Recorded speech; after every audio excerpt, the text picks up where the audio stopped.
Salut à tous, on se retrouve ce soir pour l'épisode 2480 de l'After Zap Image. On commence tout d'abord avec des dates jour pour jour. Et tout d'abord, il y a 8 ans, jour pour jour, N'Golo Kanté quittait l'équipe de Caen et s'engageait du côté de Leicester, où il a remporté quand même la première ligue avec l'équipe de Leicester. C'est fou, mais pas que cette équipe maintenant descend la saison prochaine en deuxième division anglaise. Donc il a joué à Leicester, puis après il a été transféré bien sûr du côté de Chelsea où il a tout gagné du côté des Blues, et maintenant il a pris la direction de l'Arabie Saoudite. Toujours avec les jours pour jour, il y a un an, jour pour jour, Renato Sanchez s'engageait du côté du Paris Saint-Germain. Quel bilan tirez-vous de sa signature? Blessure, si on peut résumer en un mot, tout simplement. Pendant un an, on va dire l'épopée de Sanchez, trop souvent blessé. Sinon, on sait que c'est un très bon footballeur. N'oubliez pas que le joueur pourrait être prêté du côté de l'AS Roma saison prochaine. Et toujours avec les jours pour jour, cette fois-ci, il y a 13 ans, jour pour jour, un certain Cristiano Ronaldo portait le numéro 7 au Real Madrid pour la première fois. Il récupérait ce numéro 7, avant c'était CR9 du côté du Real Madrid. Donc voilà, bien sûr, le légendaire Cristiano Ronaldo. On continue cet épisode, on va parler de la FIFA qu'enquête après une plainte pour gestes déplacés au sein de l'équipe féminine de Zambie. Selon plusieurs médias, ces investigations concernant le sélectionneur de la Zambie, donc Bruce Mwape, qui aurait touché la poitrine d'une joueuse. En gros, plusieurs coéquipières auraient été témoins du comportement de leur coach qui est déjà visé par une enquête pour abus sexuels. Elles ont finalement déposé plainte et la FIFA a ouvert une enquête concernant le sélectionneur de la Zambie féminine qui a joué, c'était lui l'entraîneur de l'équipe qui a joué la Coupe du Monde il y a quelques jours. Donc dès que j'ai des infos en plus concernant cette enquête, je vous dirai tout ça plus tard. Officiel, Toulouse annonce un partenariat entre le FC Harlem New York et l'équipe toulousaine. Il s'agit de la première collaboration franco-américaine dans l'histoire de la Ligue 1. Donc voilà, un partenariat entre Toulouse et l'équipe de Harlem New York, qui est une équipe de football du côté des États-Unis. Et toujours avec Toulouse se fait piler cet été. Donc Francfort espère finaliser la venue de Fares Chaibi, un joueur algérien cette semaine, d'après Santi JFM, donc un journaliste de Foot Mercato. C'est qu'il y a déjà pas mal de joueurs qui ont quitté l'équipe de Toulouse et peut-être l'un aussi des meilleurs la saison dernière, Chaibi, qui pourrait filer du côté de Francfort.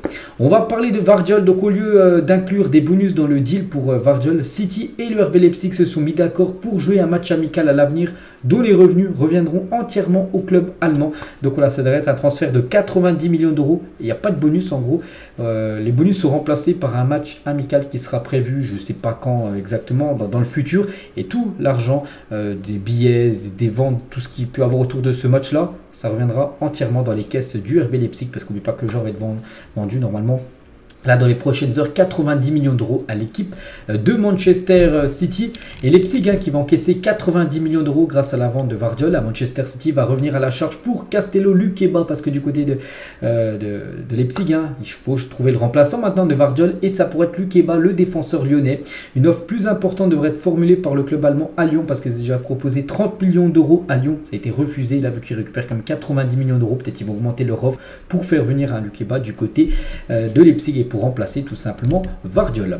Julien Stéphan sur le choix de carrière d'Ousmane Dembélé du côté du Paris Saint-Germain. Il a dit le PSG représente quelque chose pour lui.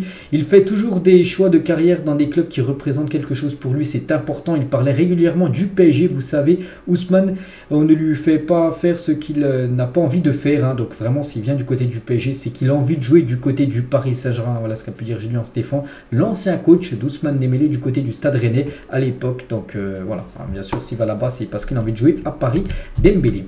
Et du côté du Barça, donc s'intéresserait également à Bradley Barcola pour remplacer Ousmane Dembélé. Il y a pas mal de noms comme Bernardo Silva qui circulent du côté du Barça pour remplacer Dembélé, mais aussi Bradley Barcola, le joueur de Lyon. Lyon, n'oubliez pas, fixer son prix à 50 millions d'euros. Concernant Mbappé, d'après Fabrizio Romano, donc l'affaire Kylian Mbappé appartient maintenant au Real Madrid. Tout le monde attend que le Real Madrid bouge, et dès que le Real Madrid bougera, dès que le Real Madrid proposera la première offre officielle pour Mbappé, je ne sais pas pourquoi je vais dire Kanté, donc le PSG acceptera, parce que le PSG veut vendre, on sait tous, le PSG veut vendre Kylian Mbappé. Après, il faut que le joueur donne son OK, parce qu'on sait que lui, il aimerait partir au Real Madrid en 2024, mais ça se peut que ça se fasse, et je pense que ça se fera sur ce mercato 2023. Donc maintenant, on attend seulement que Florent Florentino Pérez, le président du Real Madrid, bouge ses pions tout simplement pour faire venir Kylian Mbappé dès cet été. L'OM est prêt à écouter des offres pour Ruslan Malinovski, le joueur ukrainien, donc incapable de s'adapter à la Ligue 1. Jusqu'ici, l'Ukrainien commencerait à sérieusement irriter en interne. C'est vrai qu'il a déçu, c'est un sacré flop comme Malinovski, pourtant qui a montré de très belles choses du côté de l'Atalanta Bergame et pourrait déjà être vendu. Donc Marseille écoutera toutes les offres concernant le joueur ukrainien qui devrait quitter Marseille. Concernant Franck Kessié du côté de Al Ahly, donc le deal est fait. Fabrizio Romano a mis son Here We Go, il devrait être transféré pour 15 millions d'euros. Ça devrait être officiel peut-être dans la journée. Franck Kessié du côté de Al Ahly rejoindrait Edouard Mendy, Roberto Firmino, Riyad Mahrez ou même Alan Saint-Maximin qui a signé bien sûr dans cette équipe saoudienne. Zinchenko sur Saliba, donc il a dit je l'aime trop. Je vais être honnête, je ne le connaissais pas avant de venir à Arsenal parce que je suis du côté de Marseille avant qu'il vienne du côté de, qu'il revienne de son prêt bien sûr à Arsenal. En parlant de Saliba, je vous parle. Donc Zinchenko ne le connaissait pas. Il a dit quand je l'ai vu lors des entraînements, je me suis dit qui est ce type parce qu'il ne connaissait pas. Ce gars ne fait jamais d'erreur. Donc voilà, très beau message de Zinchenko. Défenseur maintenant du côté des Gunners sur William Saliba. Gros soutien Matteo Guendouzi qui a appris mercredi après OM Bayern. Bayer Leverkusen avoir été victime d'un cambriolage du côté de sa maison à Marseille. Donc la compagne du joueur a bien réagi. Les cambrioleurs ne sont sortis qu'avec, entre guillemets, une Rolex estimée à 20 000 euros. Donc voilà, de nouveau un joueur cambriolé. C'est Guendouzi. Donc il a appris quand même ce cambriolage. Regardez, c'est la personne juste devant lui qui est venue lui dire que c'était fait cambrioler il y a quelques minutes. À son domicile. L'AC Milan s'est renseigné sur Clément Lenglet, mais le coût de l'opération est jugé trop élevé par les dirigeants milanais. Voilà ce joueur du Barça qui devrait bien sûr quitter aussi le FC Barcelone. Donc l'AC Milan, il y a Tottenham, il y a l'équipe de Al Nasser aussi qu'il voulait, c'est lui qui a refusé. L'équipe de Al Nasser, il souhaite rester en Europe. Clément Lenglet, donc voilà pour l'instant. C'est les options, on peut dire, pour son futur. Officiel, Axel Disasi, il y a quelques jours, c'était le Rego. Ça y est, c'est fait. C'est officiel. Disasi, 25 ans, quitte Monaco pour s'engager avec l'équipe de Chelsea. Le montant du transfert s'élève à 45 millions d'euros qu'a déboursé Chelsea pour s'offrir l'ancien joueur du stade de Reims. Donc, gros coup, bien sûr, pour Monaco qui l'a acheté peut-être aux alentours des 15 millions d'euros. Il revend 45 millions d'euros à Chelsea. Et Chelsea, c'est une équipe qui adore les joueurs français avec Nkunku, Malang Sarr, Fofana, Badiachil, Malogusto, Axel Disasi ou même Ogu Choku qu'on avait parlé il y a quelques jours aussi, un ancien joueur de Rennes qui débarque du côté de Chelsea. C'est vrai qu'il y a beaucoup de joueurs français qui débarquent du côté des Blues ces dernières années. Et pour parler au départ de Leslie Ugo Kuchuku, donc le joueur rennais, maintenant joueur de Chelsea. Donc Rennes aurait fait de Matic sa priorité. Les noms de Bakayoko et Ujmland, je ne sais même pas qui c'est, sont aussi évoqués du côté de Rennes pour remplacer bien sûr le joueur qui est parti du côté de Chelsea. Kamada passe actuellement sa visite médicale avec la Lazio de Rome. Je vais montrer à midi une photo de lui avec l'écharpe de la Lazio parce qu'il venait d'atterrir dans l'aéroport de Rome. Et voilà, il a passé sa visite médicale, donc c'est imminent, sa signature, c'est tout est ok. Voilà, la visite médicale, ça va être officialisé. C'est l'ancien joueur de Francfort qui était pourtant pressenti aller du côté de l'AC Milan. Il devrait bien signer du côté plutôt de la Lazio. Officiel comme chaque année, l'Ajax Amsterdam nous régale en termes de maillot. Voici le 3e maillot dévoilé aujourd'hui, en ce vendredi 4 août par l'équipe de l'Ajax. Donc un maillot tout noir pour cette équipe néerlandaise. Concernant le maillot extérieur des Girondins de Bordeaux pour la saison prochaine, donc ce sera ça. Voilà, le maillot, on connaît toujours le maillot au domicile, bleu. Bleu Bordeaux on peut dire, et le maillot extérieur sera un maillot blanc avec des lignes. Bon, concernant le sponsor, je ne sais pas encore, ce sera quoi leur sponsor en plein milieu pour cette équipe bordelaise. Mikel Arteta a annoncé en conférence de presse que Jesus a été opéré du genou et sera absent plusieurs semaines. Donc il a dit malheureusement il a une petite opération ce matin. Ce n'est pas quelque chose de grave, mais il devrait être absent quelques semaines je pense. C'est un coup dur parce que nous l'avons ramené à son meilleur niveau, en particulier la façon dont il a joué contre le Barça, la victoire 5-3 il y a quelques jours. Il était en bonne condition et nous l'avons perdu, mais il a ressenti une certaine gêne ces dernières semaines. Nous devions y réfléchir, nous devions prendre une décision et la meilleure était de protéger le joueur et de le récupérer le plus rapidement possible. Alors nous avons décidé de le faire. C'est une opération chirurgicale, en gros il s'est fait opérer, c'est pour ça qu'il va être absent pendant quelques semaines. Jesus qui devrait louper le début de la saison du côté de Arsenal. Marcus Rashford il a dit j'espère que je vais réussir à battre le record de but de Wayne Rooney à Manchester United qui est de 253, c'est le meilleur buteur de l'histoire. Wayne Rooney du côté de Manchester. Il a dit j'ai le sentiment que je peux marquer 35-40 buts par saison du côté de Manchester.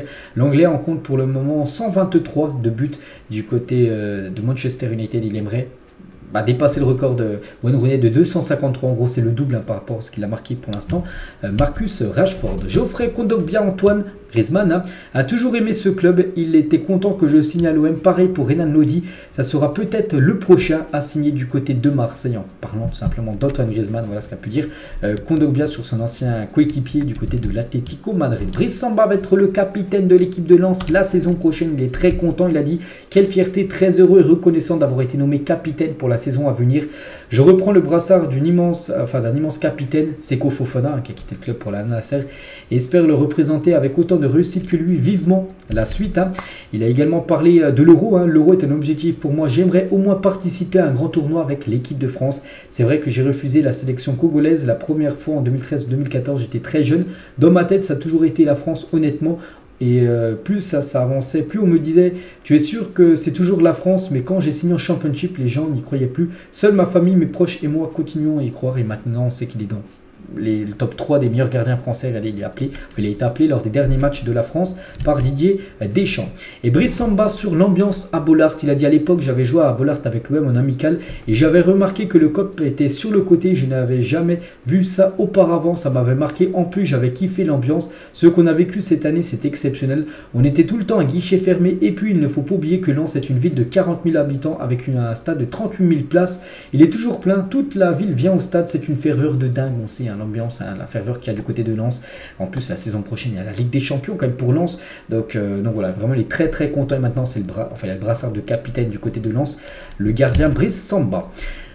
Voici les nouveautés à savoir avant le début de cette nouvelle saison de Liga qui commence vendredi prochain. C'est la semaine prochaine, vendredi prochain, il y a le match Nice-Lille, première journée de Liga, premier match.